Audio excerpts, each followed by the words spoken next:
அனைவருக்கும் வணக்கம். நம்ம இன்றைக்கி பதிவில் என்ன பார்க்க போகிறோம்னா, ஆண்கள் பெண்கள் இருவருமே வீட்டில் கட்டாயம் கடைப்பிடிக்க வேண்டிய நல்ல பழக்க வழக்கங்கள் பற்றி தான் பார்க்க போகிறோம்.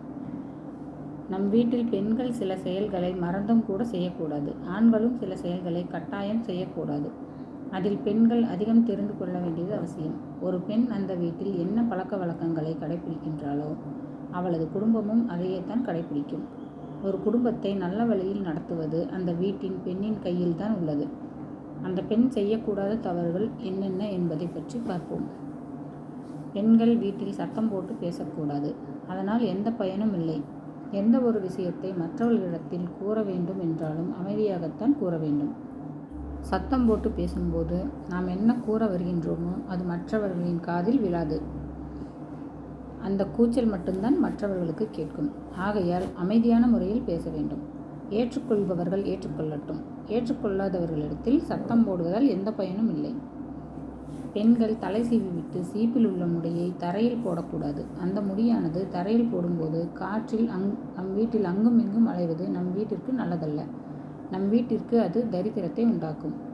நகங்களை வெட்டி வீட்டின் உள்ளே போடக்கூடாது. நகம், முடி இவை இரண்டையும் குப்பை கூடையில் போடுவது நல்லது.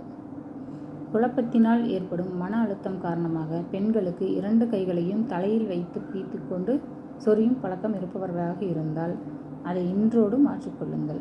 குழப்பமல்லாமல் பேன் அரிப்பாக இருந்தாலும் அப்படி தலையை சொரிந்து கொள்ளக்கூடாது. அது நம் வீட்டிற்கு நல்லதல்ல.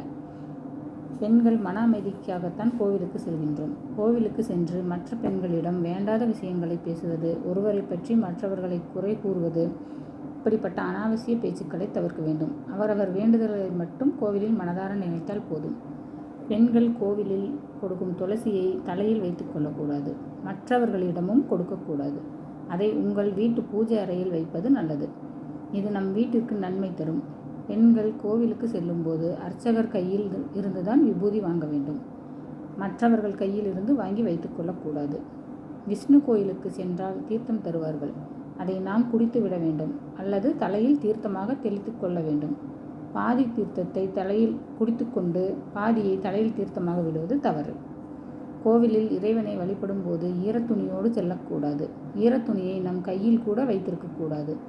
வீதியில் சுவாமி ஊர்வலம் வரும்போது இறைவனை பிரதர்சனம் செய்யக்கூடாது. நமஸ்காரம் செய்து வழிபடலாம்.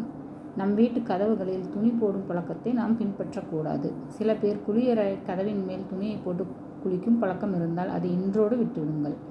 ஆணாக இருந்தாலும் பெண்ணாக இருந்தாலும் 2 கைகளையும் கன்னங்களில் வைத்து உட்காரக்கூடாது. இவை அனைத்தையும் அவரவர் வீட்டில் பெண்கள் பின்பற்ற வேண்டும்.